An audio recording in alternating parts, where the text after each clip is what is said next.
Bueno, voy a empezar a hablar de lo que es la celulitis, ¿ya?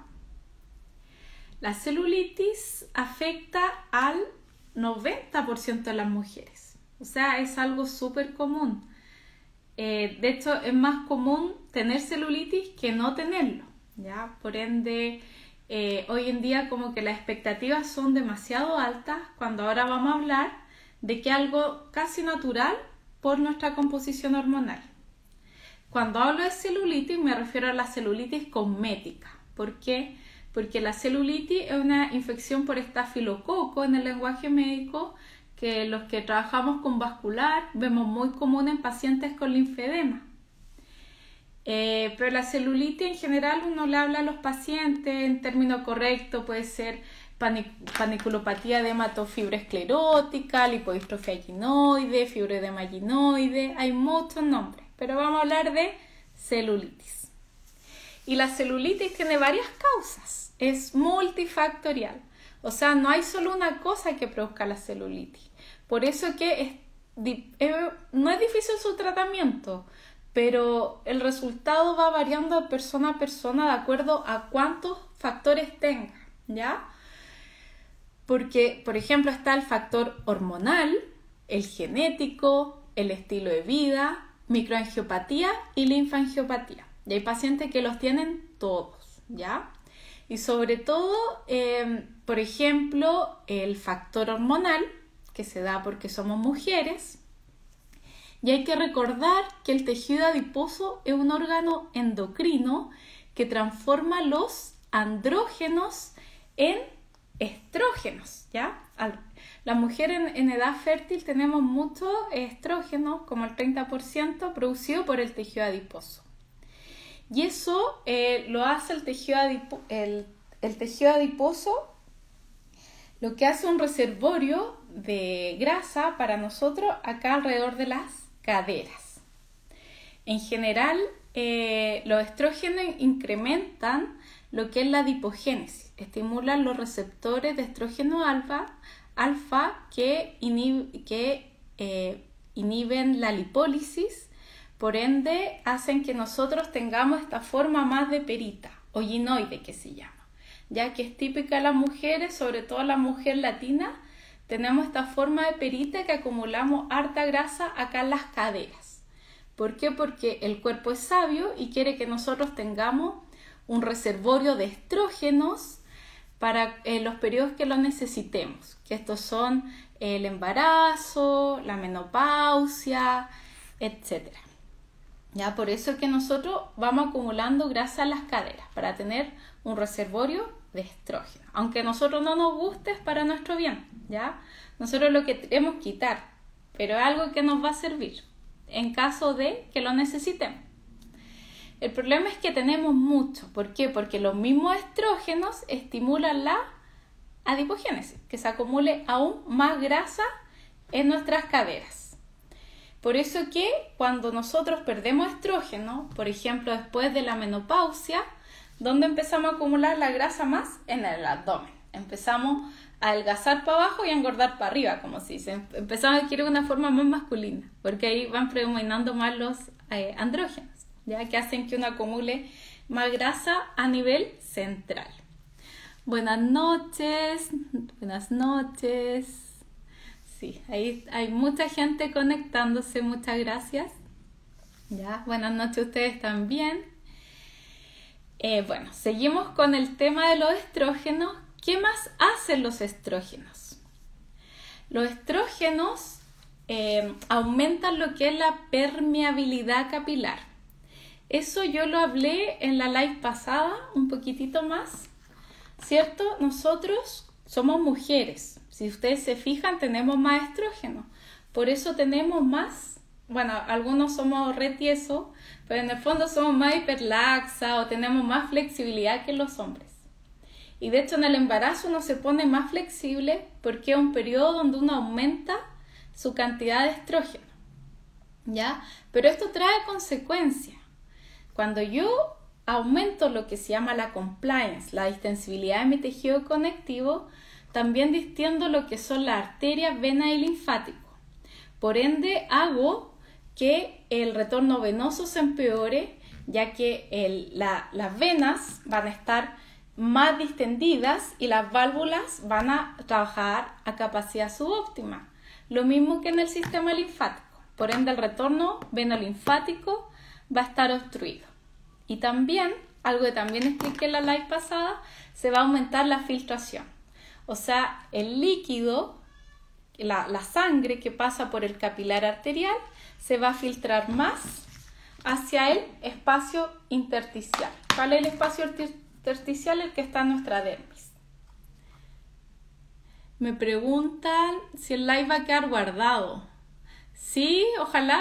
Yo no sé mucho de live, pero voy a apretar guardar. Si no se guarda, no respondo, porque yo soy como viejita, entonces soy media nula para el computador. Ya, entonces tenemos que el estrógeno estimula la adipogénesis y también aumenta la permeabilidad capilar, o sea, favorece el edema, ¿ya? También hay otro fenómeno, que durante la menstruación se estimula una enzima que se llama metaloproteinasa. La metaloproteinasa es una enzima que cuando uno se hace una herida, es bueno que esté. ¿Por qué? Porque nos ayuda a digerir, a comer el coágulo, ¿ya? Y después se debería ir. Pero cuando no se va, ¿qué empieza después? A comerse el tejido de granulación y la herida no cierra. Entonces, es algo que está presente normalmente cuando queremos destruir algo, pero después se tiene que ir. Y cuando nos llega la menstruación, la metaloproteinasa se activa ¿para qué? Para destruir el endometrio y que se produzca el sangrado. Pero como el cuerpo no puede actuar en forma tan específica, también ¿qué pasa? Que destruye un poco de tejido conectivo circundante, ¿ya? Entonces cada menstruación se activa nuestra metaloproteinasa y destruye un poquitito de colágeno de nuestra piel, abdomen bajo y caderas. Por eso que en esta zona, bajo el ombligo, las caderas, las mujeres en general tendemos a tenerla un poquitito más flácida comparado con los hombres, ¿cierto? Y es por eso, por la metaloproteinasa, ¿ya? Pero eso en mujeres fértiles es justamente por algo benéfico que nos favorece, que es nuestra menstruación. Ya, otra causa de celulitis, porque dijimos que es multifactorial, es causa genética. O sea, si mi mamá, mi abuela tiene celulitis, yo también tengo más predisposición a tenerla, ¿ya? Y el estilo de vida también. A mi parecer, y también lo que dice la epigenética, es que el estilo de vida influye más que la genética misma, ¿ya? El estilo de vida, entre ellos está, por ejemplo, el consumo de sal. Nosotros tenemos lo que se llama la bomba sodio-potasio, que en general tiene que estar en homeostasis, en balance. Pero ¿qué pasa cuando tenemos exceso de sodio? Se favorece, ¿cierto?, la salida de líquido de la célula, esta se deshidrata y se acumula edema en el espacio extracelular. O sea, el sodio es súper malo. ¿Por qué? Porque me deshidrata la célula y me acumula edema a nivel extracelular. O sea, hace que salga el líquido hacia afuera, ¿ya? Por eso el exceso de sodio que hace que nos deshidratemos y acumulemos edema. Yo recomiendo a mis pacientes, para evitar esto, lo que es la sal del Himalaya. ¿La conocen? Bueno, la sal del Himalaya es rica en sodio y también en potasio, entonces no perdemos este balance, y aparte tiene 84 minerales, es antibiótica y no es cara, a diferencia de lo que piensa la gente, que como que es mucho más caro. La verdad que no. ¿Por qué? Porque con un poquito uno tiene, ¿ya? A diferencia de esa sal biosal, que uno echa como la mitad del frasco y no sala, con la del Himalaya no, con un poquitito la comida te queda espectacular. Aparte tiene otras propiedades, tiene hierro, antibiótico. Y en Chile, por norma ministerial, este es un dato que les voy a dar, todas las sales son yodadas, ¿ya? Por ende, la sal de mesa, que nosotros la necesitamos porque En general le añaden yodo para que uno tenga el consumo mínimo, porque muchos años atrás teníamos mucho déficit. Por norma ministerial, la sal de mar, la sal del Himalaya, todas tienen que venir yodadas. Eso lo aprendí hace poco. ¿Ya? Otra cosa que también yo encuentro que esto es muy importante, que yo lo hablo hace como 5 años, y cuando yo lo hablaba, como que todos le preguntaban, yo hablaba de la glicación, del azúcar, y como que nadie lo escuchaba. Hoy en día, cuando nombro la palabra glicación y hablo de que el azúcar hace mal, ya como que harta gente me dice, sí, la verdad yo lo había escuchado, es súper malo. Ya como que no hablo cosas que como que todo el mundo me dice, ¿qué está hablando ella? No, ya ahora ya es como común, y la gente ya como que tiene conocimiento de que el azúcar hace mal. ¿Pero por qué hace mal?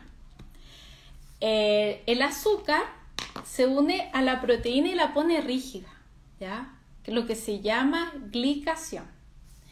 ¿Y qué pasa en nuestra dermis si el colágeno aquí está rígido? Entorpece la microcirculación. Por ende, tengo menos oxígeno, menos nutrientes en mis células. ¿Ya? Esa es una cosa. Y el colágeno es especialmente susceptible al azúcar, ¿sabían? Sí. Y otra cosa, también nosotros, los capilares arteriales, tenemos unos vellitos, así como mis pestañas, que se llaman glicocálix, que eso hace que se impida la filtración, o sea, que se impida la salida de plasma del capilar arterial hacia el espacio extracelular, ¿ya? O sea, impida la filtración de líquido. El azúcar se une a este pelito, a este glicocálix, y lo inactiva, o sea, favorece la filtración, favorece el edema. Esa es una mala noticia, pero la buena es que se recupera. Y hay estudios que dicen que, por ejemplo, después de 3 días de una dieta sin nada de azúcar, ya esto se recupera y ya se deja de filtrar. Por eso que hay gente que hace esta dieta cetogénica, donde no comen nada de azúcar y bajan harto de peso una semana, claro, porque pierden harto líquido. Y también se aplica a todo ámbito de cosas, por ejemplo, ante una cirugía plástica, un rejuvenecimiento facial, no solo la celulitis, cuando queremos trabajar todo tipo de fibrosis, ¿ya? El paciente hay que recomendarle que no coma azúcar. Y eso es algo que los que me conocen saben que yo vivía en China, y algo que me llamaba la atención de la asiática era su piel. Y yo decía, ¿pero por qué tienen esa piel así? Ellas comen mucha fruta. Ojo, que las berries es un tipo de fruta antiglicante. Hay gente que dice, no coma nada de fruta, nada de azúcar incluido fruta. Mentira. La fruta, no hay ningún estudio que diga que produce glicación. Ninguno. Búsquenlo, porque yo ya lo busqué y no encontré nada. Solo el jarabe de maíz de alta fructosa, que no es lo mismo que la fruta, es un derivado del maíz que ocupan para endulzar, pero no, la fruta hace muy bien. Y claro, y allá en Asia, por ejemplo, el chocolate, cuando yo vivía allá, llevaba 8 años. El helado, como 5 años. O sea, el azúcar era algo nuevo, ¿ya? Y también, ¿por qué yo digo que el estilo de vida influye más de la genética? Porque yo vivía en un pueblo súper chino, ¿ya? Y no había nadie gordo. Yo era la gorda. De hecho, a mi marido le decían el hombre gordo. Imagínate. Yo era la gorda, así yo era como la ancha. Y todos eran flaquitos. Pero yo me iba a Shanghái, que Shanghái es como ir a Nueva York o cualquier país occidente, y ya ves gordo, con celulitis. Y yo yo iba al gimnasio, y las chinas son bien recatadas, y en el gimnasio no son recatadas, andan ahí. Entonces vi muchas chinas, le vi que no tenían celulitis, y no tienen. Y yo en parte lo atribuyo a que no consumían sal, consumen soya, pero sal no, y no consumen azúcar, ¿ya? Porque si uno se cambia de ciudades como Hong Kong, más occidentalizadas, uno sí ve celulitis, ve las chinas con pelo, lo mismo que uno ve en Occidente. Así que yo atribuyo que, como dice la epigenética, más allá de los genes, uno a través de la conducta, uno no puede cambiar los genes, pero sí cómo esto se manifiesta, ¿ya? Que es como el futuro de todo lo que es la medicina anti-age, etcétera, a través de que ahora usan, por ejemplo, nutracéuticos, a través de la alimentación, uno sí puede cambiar cómo estos genes se van expresando. Otra causa del sedentarismo, otra causa de celulitis es el sedentarismo. El yogur, me dicen acá. Sí, el yogur, depende del yogur. Ojo, que los probióticos son muy buenos, pero tiene que ser con probióticos, pues no tiene que ser pasteurizado y todo el tema. La soya no alta en sodio también depende. Por ejemplo, los chinos antiguos, ellos fermentaban la soya, ¿ya? Entonces era rico en probióticos. Claro, la soya que venden como en el supermercado, esa es puro sodio, pero es como una soya falsa, la como de real soya, igual que la sopa de miso, es soya fermentada, entonces muy muy saludable. ¿Ya? Ya, vámonos al deporte, el sedentarismo, ¿ya? Nosotros tenemos el músculo, ¿cierto? De ahí está la fascia, está la hipodermis y la dermis. En general, cuando yo trabajo el músculo, yo mejoro su irrigación, su llegada de sangre, y eso hace que también llegue más sangre a mi dermis, ¿ya? Por ende, llegue más oxígeno, más nutrientes y mi piel quede más bonita.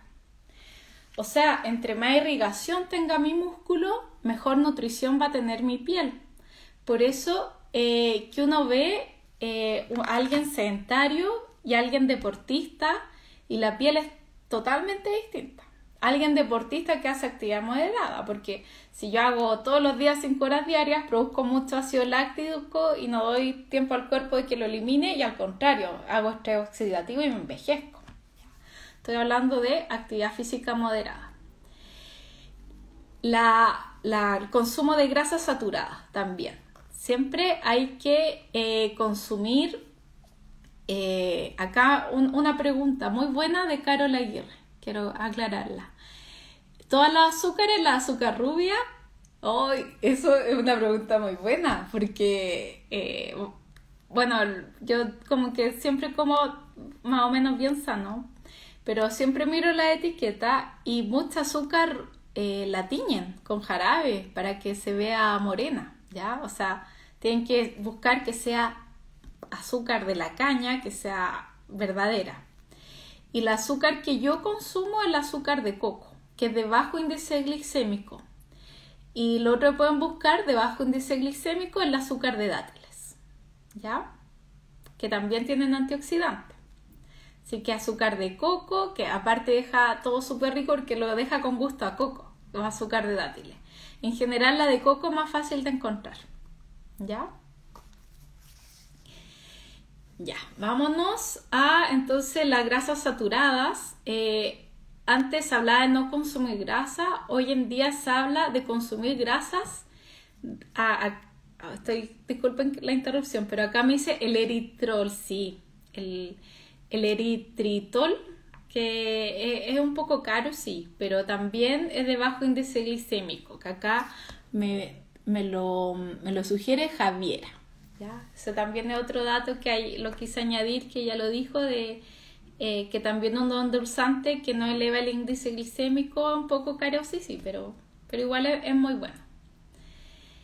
A mí me pasó con azúcar rubia marca conocida, sí, por la Llanza, hablemos de marca, era teñida, es teñida, la tiñen con jarabe.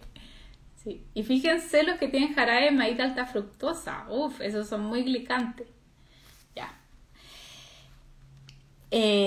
Bueno, el consumo de grasas, hoy en día, como les comentaba, se habla más no de no consumir grasa, sino de consumir grasa de alta calidad, que esto es el ácido linoleico y linolénico, que son los ácidos grasos esenciales que yo necesito, sobre todo que tengan omega 3. ¿Por qué? Porque entre mejor calidad el ácido graso que yo consumo, mis paredes están hechas de ácido graso. están hechas de fosfolípidos. Entonces, mejor calidad va a tener mis membranas celulares. Por eso que hay que consumir bajas grasas saturadas, pero que consumir nueces, grasas de buena calidad. Se habla también de pescado sí, esos salvajes, no esos que son de criadero, y grasas como de calidad, ¿ya? Y la hidratación. Hay que decirle a nuestra paciente que consuma al menos 2 litros de agua, ya no que se lo consuma al seco, sino que durante el día vaya de a poquitito consumiendo agua. ¿Por qué? Porque el agua me protege el tejido conectivo de las tracciones, de las tensiones, ¿ya? Me protege de que se rompa o se lesione cuando yo hago una tracción sobre este. Si está hidratado, es más resistente. Yo les voy a poner un ejemplo, ¿ya? ¿Quién ha ido a la playa? Todos hemos ido a la playa. Alguien que no haya ido a la playa me lo escribe. Pero todos hemos ido a la playa.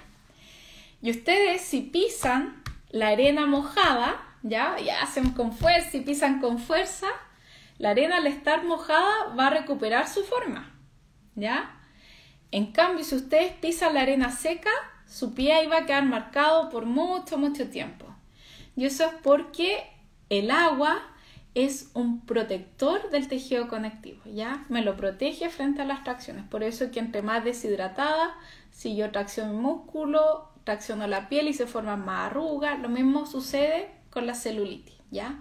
Entre más deshidratada va a producir más fibrosis en una forma más rápida. Entonces tenemos como causa, mencionamos hormonal, genética, estilo de vida, ¿ya? Otra es la microangiopatía. Yo ahora estoy sentada, ¿cierto? Estoy sentada y al estar sentada, ¿qué estoy comprimiendo? ¿Qué comprimo acá? ¿Qué? Todas, porque yo creo que ¿alguien está viendo la live de pie o no? Yo creo que estamos todas sentadas. Entonces estamos todas comprimiendo nuestra circulación, ¿cierto? Entonces, al comprimir nuestra circulación, ¿qué hacemos? Que ésta se lentezca y genere hipoxia.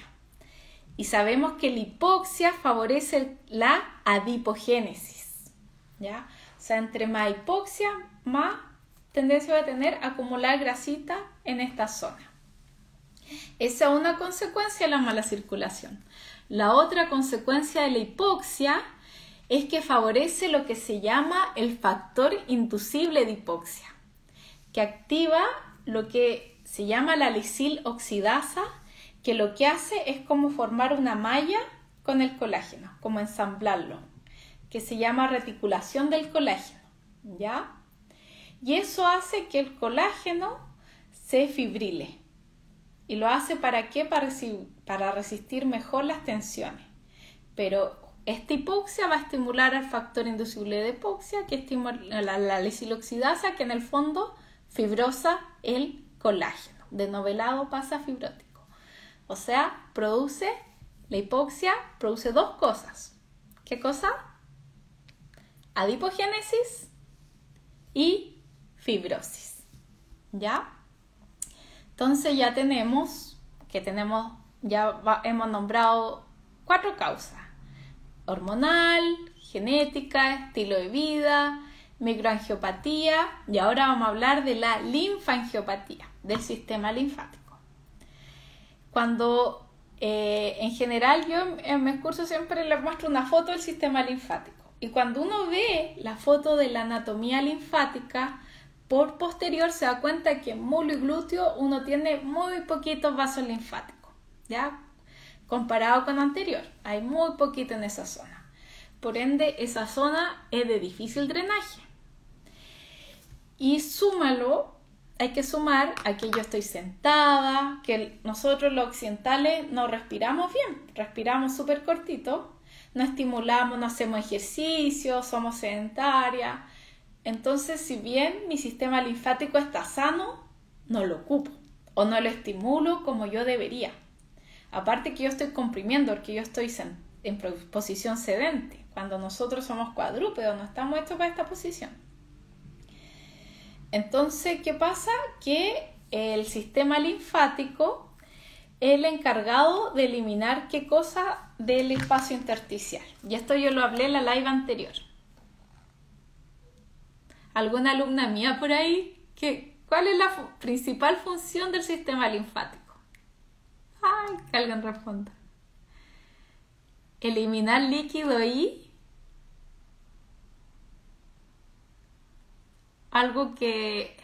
líquido y proteínas, ¿ya? El sistema linfático es el encargado de eliminar líquido y proteínas de nuestra dermis, de aquí. Entonces, ¿qué pasa?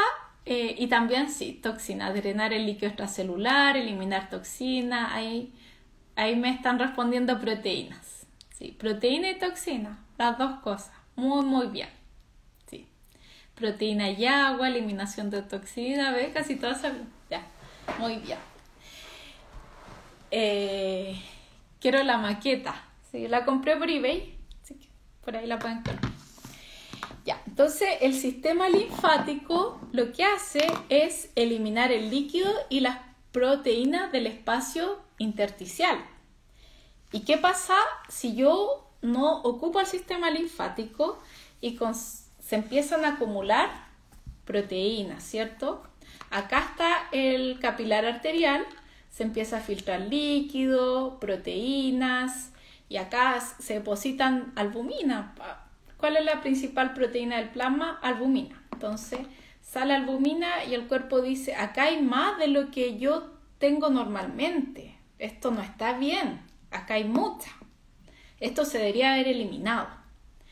Entonces el cuerpo dice, entonces voy a eliminar este exceso de proteína. ¿Y qué hace el cuerpo? Genera una inflamación crónica no infecciosa. ¿Para qué?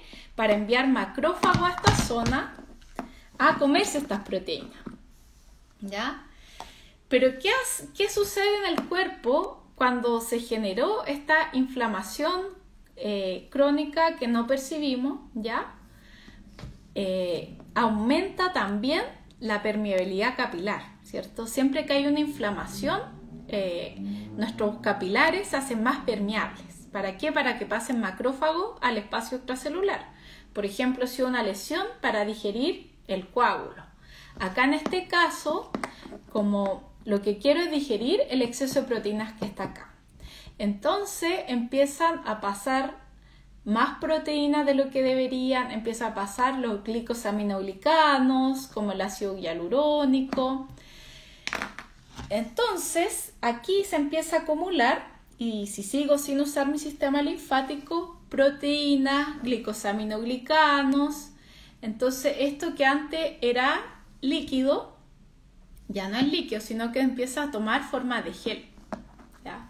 Yo siempre le digo a mi alumna que se imaginen, por ejemplo, agua y que yo le voy agregando gelatina. ¿Ya? Entre más proteínas, porque la proteína o glicosaminoglicanos, que son como una esponja, succionan agua, más consistencia de gel, ¿ya? Así funciona.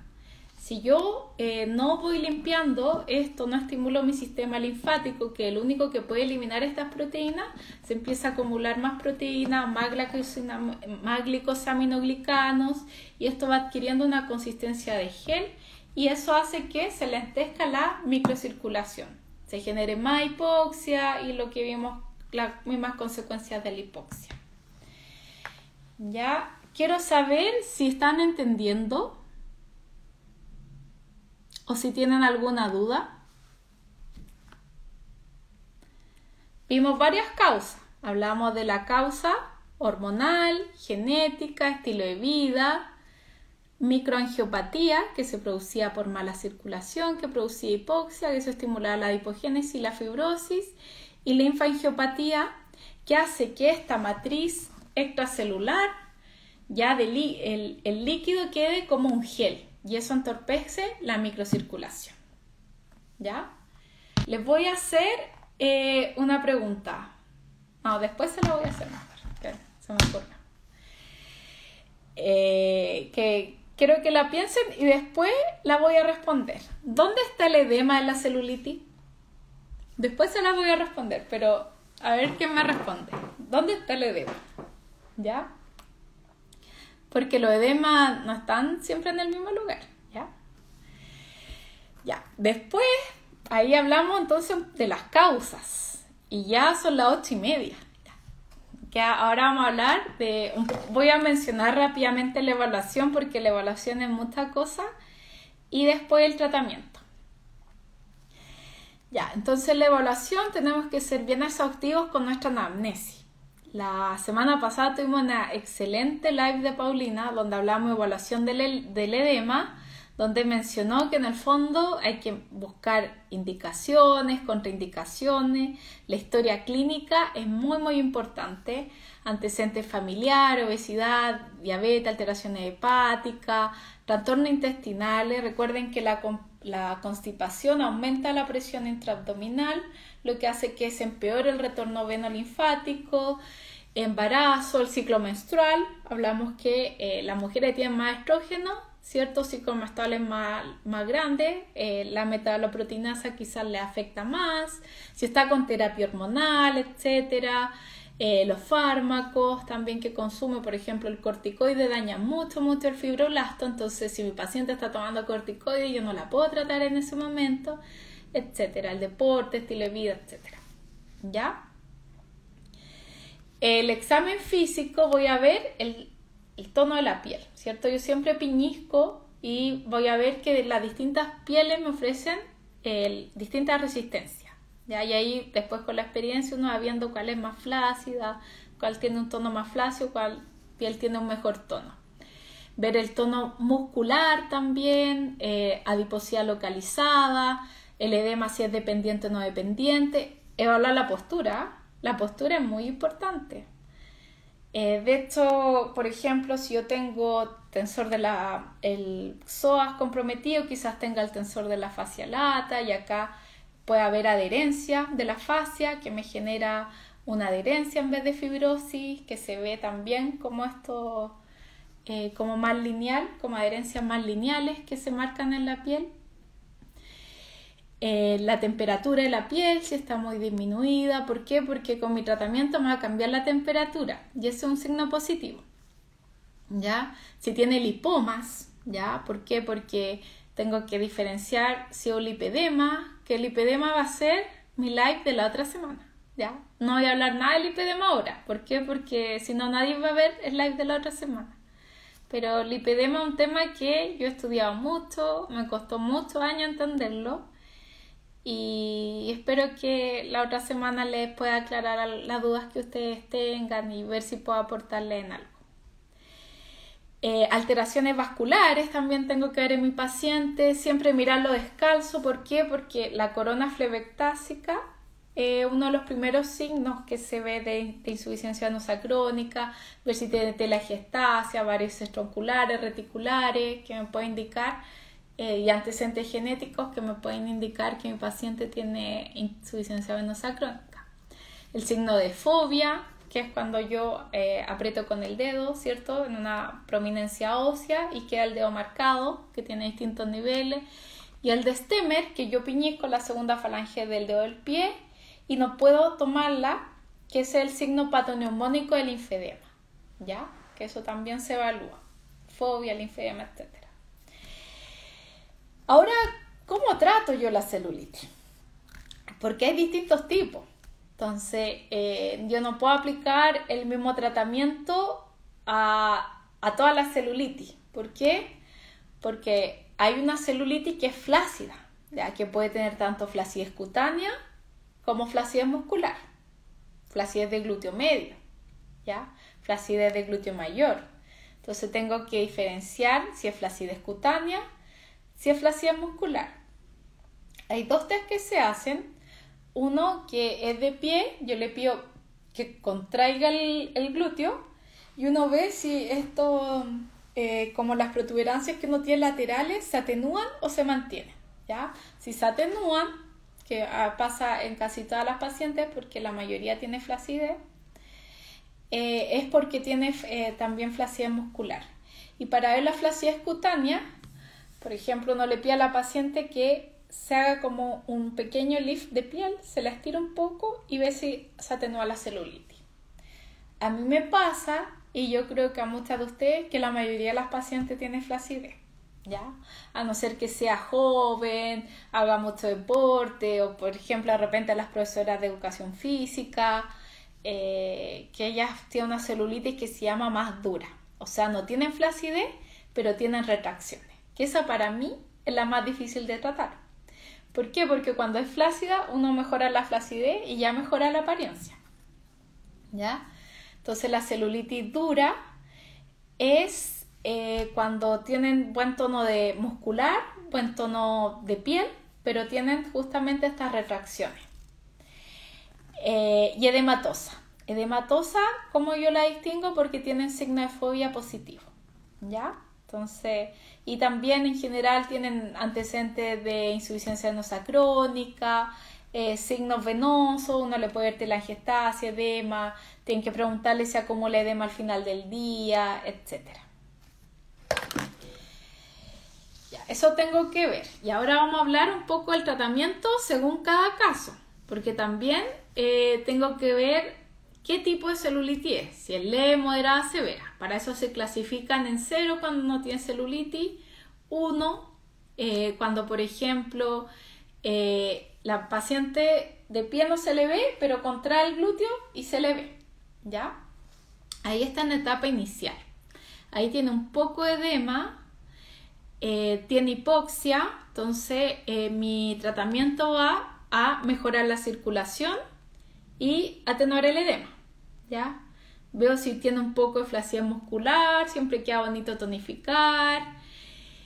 ¿Qué creen ustedes que yo puedo ocupar, ¿ya?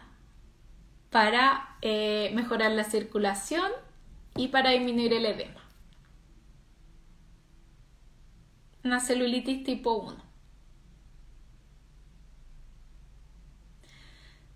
Supongamos que es tipo 1 y está más flácida. ¿Qué yo puedo aplicar? Radiofrecuencia para mejorar la circulación. Y también puedo aplicar drenaje linfático, compresión neumática, taping, ¿ya? No voy a aplicar nada que destruya porque todavía no hay fibrosis. Cuando está muy leve, recién, ¿qué es lo que está pasando? Hay edema, o sea, hay mala circulación, hipoxia, pero todavía no se forma la fibrosis. Por ende acá, al contrario, voy a construir más que destruir. ¿Ya? No voy a aplicar ni ultrasonido fuerte, ni ondas de choque fuerte. Puedo ocuparlo bajito solo para estimular, pero me voy a preocupar de mejorar la microcirculación y de eliminar el edema. Ya para eso también las microcorrientes también mejoran la calidad de la piel, los cosméticos, etc. Todo eso voy a ocupar y voy a ver qué más ocupo dependiendo si es más flácida, si es más edematosa o si es más dura. ¿Ya? Que ahí uno tiene que ir, si es más edematosa, me voy a cargar quizás más la compresión neumática, el drenaje, el taping, me voy a fijar bien en eso. ¿Por qué? Porque si yo disminuyo el edema, mejoro la nutrición de la piel. ¿Ya? Entonces trato la flacidez la trato en forma secundaria. ¿Ya? Pasemos ya a tipo 2. En una celulitis ya tipo 2, ya aquí dijimos dónde estaba el edema. El edema en general está en la dermis un poco, pero está, aquí tengo la hipodermis y acá voy a tener los tabiques. El edema está aquí, en los tabiques la celulitis, o sea, está alrededor de 3 milímetros a 1 centímetro. Nosotros tenemos lo que es la fascia superficial, la fascia profunda, ¿ya? Y entre medio hay tejido adiposo. Y después está el tejido adiposo profundo, se llama deep adipose tissue. No, la celulitis se ubica en el tejido adiposo superficial, o sea, entre 3 milímetros y 1 centímetro. O sea, en esa profundidad vamos a actuar nosotros, ¿ya? Entonces, yo voy a hacer maniobras, por ejemplo, ya cuando se está formando la fibrosis, ya cuando ya no es líquido, sino que se empieza a acumular proteína y glicosaminoglicanos y esto se convierte en gel, ya mi drenaje por sí solo no va a eliminar esto. ¿Qué tendría que hacer yo? Aplicar algo que lo vuelva a estado líquido. ¿Qué puede ser? Una radiofrecuencia a 38 grados, un ultrasonido por la tixotropía de transformar de gel a sol, ¿cierto? ¿Para qué? Para que una vez que esté líquido yo lo drene. Yo siempre digo que es como si intentan drenar agua o intentan drenar gelatina. La gelatina no la puedo drenar. Tengo que primero transformarla en agua y de ahí drenarla, ¿ya? Y el drenaje, en general, tengo que ocupar maniobras que lleguen un poco más profundas. Por ejemplo, si alguien es de la escuela Boder o de la escuela Foldy, a mí me gustan mucho los semicírculos estacionarios, ¿ya? Encuentro que son maravillosos para fibrosis, o sea, cuando el edema está tipo gel, y también para fibrosis porque actúa más profundo, moviliza más piel y también reorganiza, ¿ya? Del EDU yo diría que actúa un poquitito más cuando el edema es más dérmico que cuando es más profundo. O también la técnica de drenaje que ustedes ocupen. Yo hablo de las que yo conozco, pero si ustedes ocupan otra, el drenaje también sirve, pero tengan en cuenta que tienen que aplicar algo que lo transforme de gel a sol, o sea que lo lleve a un estado más líquido, ¿ya? Y también voy a tener que estimular la circulación, o sea, mejorar la circulación de esa zona. Eso es un estadio 2, ¿ya? ¿Cuándo es un estadio 2? Cuando la paciente está de pie y se le ve la celulitis tanto en contracción o no en contracción, pero se acuesta y se desaparece. Ahí yo hablo de un estadio 2, o sea, todavía no hay fibrosis, pero sí en la matriz extracelular y acá entre los tabiques y la celulitis hay un gel, ¿ya? Que es más difícil de tratar que el estadio 1. Quiero saber si hasta ahora tienen alguna duda. Acá me preguntan del ultrasonido. Sí, el ultrasonido en un estadio 1 yo creo que no es necesario. ¿Por qué? Porque todavía no está la consistencia de gel y el ultrasonido es más para destruir que construir. Creo que si bien se puede aplicar como pulsado, intensidad baja para estimular, hay otros recursos más efectivos, pero en estadio 2, 3 el ultrasonido es muy bueno, de 3 MHz, porque recuerden que tengo que actuar en la hipodermis, o sea, de 3 milímetros como hasta 1 centímetro, ¿ya? Eso es cuando es netamente celulitis. También recuerden que de repente la celulitis está combinada con adiposidad localizada en las caderas. Entonces yo puedo hacer cavitación en las caderas y ultrasonido de 3 MHz para la celulitis. Los puedo ir combinando. ¿Cuál es la diferencia entre PF y lipedema? No, pues no puedo contestar porque voy a hablar de eso la otra semana. Y la otra semana se lo voy a dejar súper claro porque es muy fácil diferenciarlo. Y a mí me costó años entenderlo. Mucho, pero así que sigan la live de la próxima semana que vamos a hablar del lipedema y va a estar muy bueno. La radiofrecuencia, ¿cuántas veces por semana? Muy buena pregunta. La radiofrecuencia, si yo la utilizo para desfibrosar, la voy a trabajar a temperaturas bajas. Cuando yo la trabajo a las temperaturas bajas no produzco inflamación de la piel, a diferencia cuando la trabajo a temperaturas altas. La puedo trabajar todos los días si yo quiero, siempre y cuando no traspase los 38 grados Celsius. Por dos motivos. Porque ahí, ¿qué hago yo? Transformar de gel a estado más líquido, ¿cierto? Mejoro la circulación también con la radiofrecuencia.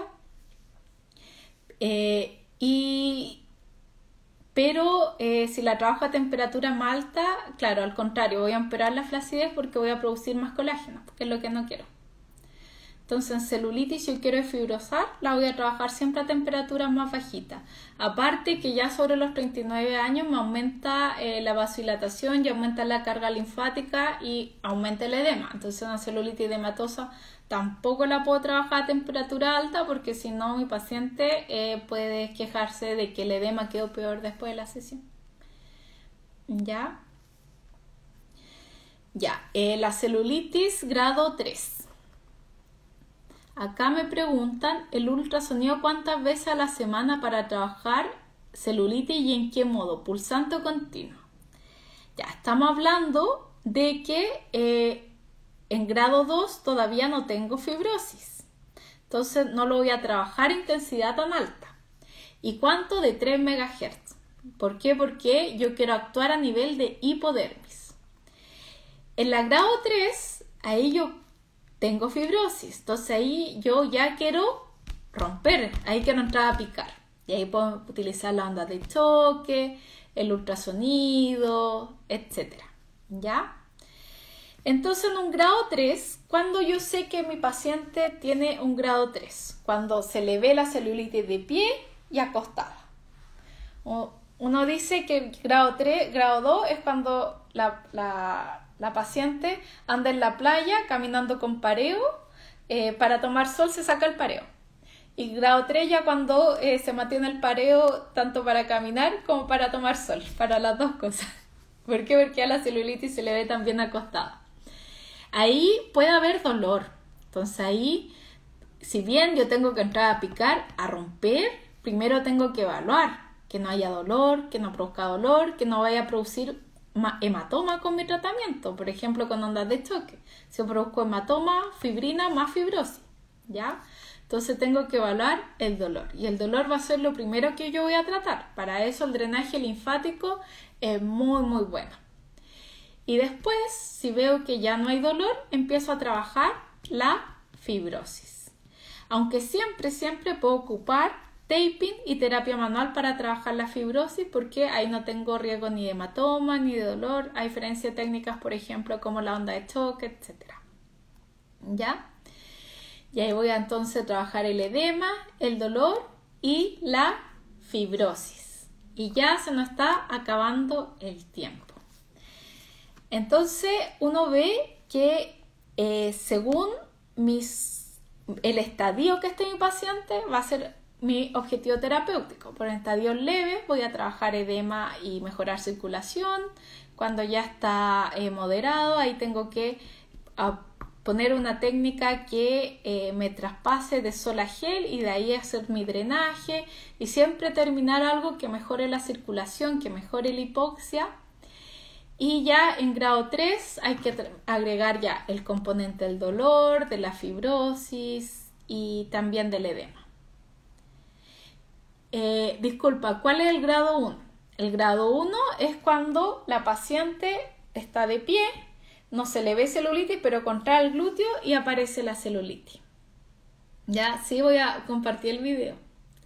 Pero yo soy nula en Instagram, como que voy a compartirlo, si no se comparte después no me reten. Y también siempre tener en cuenta el tipo de celulitis. Por ejemplo, si es más flácida, quizás yo me voy a centrar en trabajar la flacidez. ¿Puedo trabajar radiofrecuencia 42 grados en una celulitis? Sí, yo la trabajo sobre glúteo, pero no sobre muslo. Por ejemplo, este es... A ver, acá tengo la... ¿Cómo lo hago? Ya. Este es el glúteo de mi paciente y estos son los muslos. La radiofrecuencia 42 la trabajo aquí y acá ya no. ¿Ya? ¿Por qué? Porque acá en general hay más edema que flacidez. Y yo sé que ya mejorando el edema y la tonicidad muscular de mi paciente voy a mejorar la flacidez. ¿Alguna otra duda? Porque ya estamos terminando el live. Hay gente que puede decir o puede pensar que no está nada de acuerdo con lo que yo hablé, así como yo lo hago totalmente distinto a Laila y tengo igual resultado y es totalmente válido. ¿Ya? Yo le hablo desde mi experiencia, yo he tenido experiencia con muchos equipos, no tengo experiencia con Carboxy, ya ni con HIFU, a eso no tengo nada de experiencia, pero sí con muchas técnicas como no las voy a nombrar porque, por ejemplo, en dermología hay ultrasonido, radiofrecuencia, microcorriente, drenaje, terapia manual, electroterapia, plataforma vibratoria, compresión neumática, etcétera. Y también me baso en la literatura, ¿ya? Pero ustedes igual pueden tener su manera de tratar y si les funciona, si les da resultados, también está bien. ¿Ya? No tienen... Yo acá hago esta live, pero ustedes también pueden tener sus propios métodos y no estar de acuerdo con lo que yo hablo o tener su aplicación. Yo acá les trato de hablar un poquito más o menos de lo que encontré en la literatura y también de cómo yo trato.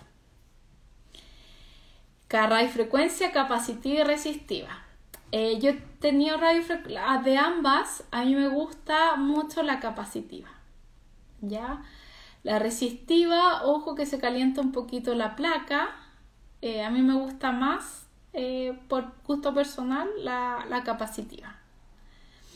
Criolipólisis, yo encuentro que no es la técnica ideal para celulitis, ¿ya?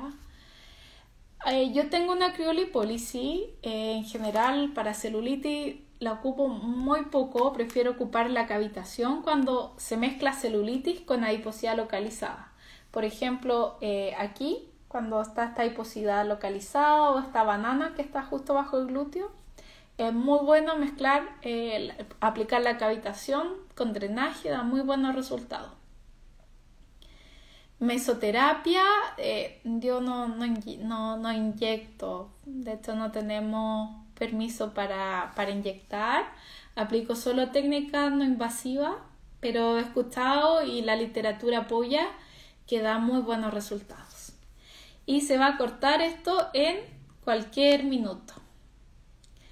El vacuum en grado 3. Sí, se puede aplicar vacuum. En general, los vacuum ahora vienen en modo continuo y modo pulsado. Según mi experiencia, yo nunca he encontrado que el vacuum produzca flacidez, a diferencia de lo que dicen algunas personas. Sí se creó un equipo hace mucho tiempo que le hizo como mala fama al vacuum, que era vacuum y aparte unos rodillos que rodaban hacia adentro, entonces traccionaba mucho la piel y claro, hay gente que quedó con flacidez, pero la verdad que eso se ha corregido. Hoy en día los equipos son mucho más cuidadosos y uno también es mucho más cuidadoso respecto a la función, a la succión. Yo he trabajado con endermología láser, con endermología con radiofrecuencia, con vacuum solo, ese vacuum chino, y la verdad que es súper bueno para trabajar fibrosis, ¿ya? Cuando trabajen fibrosis, succionan, levantan y mueven. Cuando trabajan ese vacuum de ventosa, succionan, levantan y mueven. Y van moviendo distintas direcciones. Pues lo trabajan en distintos, por ejemplo, en zigzag, en círculos para un lado, círculos para el otro. Y después de romper, siempre que drenaje linfático manual, ¿ya?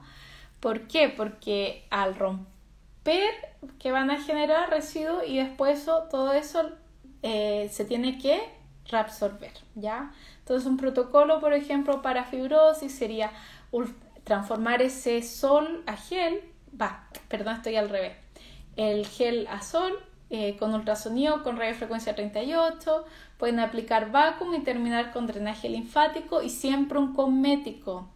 ¿Saben qué? Antes de esta live busqué revisiones sistemáticas. Ustedes saben que la revisión es sistemática y metaanálisis es el mejor nivel de evidencia. Y no hay que encontrar que los cosméticos tienen muy buen nivel de evidencia. Así que, y si tienen nivel de evidencia tipo 1, tienen que recomendarlo. O sea, nuestra obligación siempre es actuar con el mejor nivel de evidencia disponible. Y los cosméticos tienen muy buena evidencia, entonces hay que recomendarlo.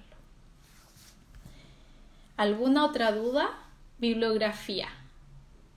Bueno, la otra semana voy a hablar del lipedema, voy a hablar lo mismo, la fisiopatología, un poco el tratamiento, los abordajes que existen. Lipedema es un tema súper contingente que mucha gente está preguntando y también mucha gente tiene muchas dudas, ¿ya? hay gente que dice cómo diferenciar un lipema de un linfedema, un lipema una insuficiencia venosa crónica, un lipema una celulitis. Todo eso se viene la otra semana, ¿ya? Los tratamientos para el lipema, hay personas que dicen que es difícil. Yo encuentro que la celulitis, como es multifactorial de por sí, no tiene cura, porque uno no puede corregir la hormona de la paciente o todos los hábitos de vida de la paciente. Entonces, eso hay que tenerlo en cuenta, ¿ya? Pero vamos a hablar un poco del tratamiento del lipedema y creo que les va a servir bastante porque hay mucha paciente que está preguntando. Y después, la semana que viene, la otra semana del 22 al 29, vamos a tener una live con la profesora Vilma Natividad, que ella tiene un doctorado en cicatrización, tiene 30 años de experiencia con cirugía plástica, reconstructiva, cicatrices, es una profesora maravillosa, tiene mucho conocimiento y nos va a hablar de cicatrices hipertróficas, de su manejo.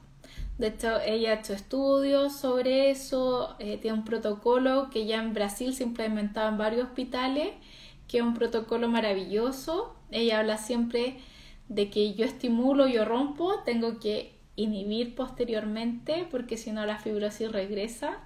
Y ya aquí me está diciendo que se está terminando, me queda 1 minuto. Les quiero agradecerles su asistencia, su atención, espero les haya gustado.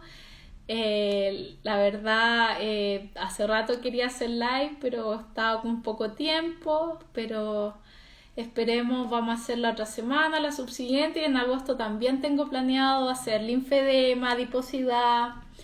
Ustedes saben que yo tengo un background de vascular bastante fuerte y los vasculares siempre se nos enseña mucho a trabajar edema, fibrosis y adiposidad porque siempre va todo muy junto. Uno tiene que saber trabajar los tres. Entonces el otro mes quiero hacer de linfedema, de adiposidad y vamos a ver a quién más tenemos invitado. Si alguien quiere hablar de algún tema, también me puede decir y hacer algún live. Y muchas gracias y bueno, nos estamos viendo, ¿ya? Gracias a ustedes. Quiero saber si les quedó claro o les quedaron dudas. Este video de nuevo, quiero dejarlo grabado. Cuando termine me va a preguntar si lo quiero compartir y se comparte en mi bio. Al menos así. ¿Quedan cupos para el curso hermatofuncional? Sí quedan y se va a abrir uno nuevo para agosto. Cariño igual a ustedes. Eso, muchas gracias a ustedes. Qué bueno que les quedó claro. La verdad que era mucho tema para tan poco tiempo, pero al menos se aclararon alguna duda. Temperatura, radiofrecuencia, onda y fibrosis, no más de 38. Recuerda también sobre eso, también empeora el edema. ¿Dónde está el edema?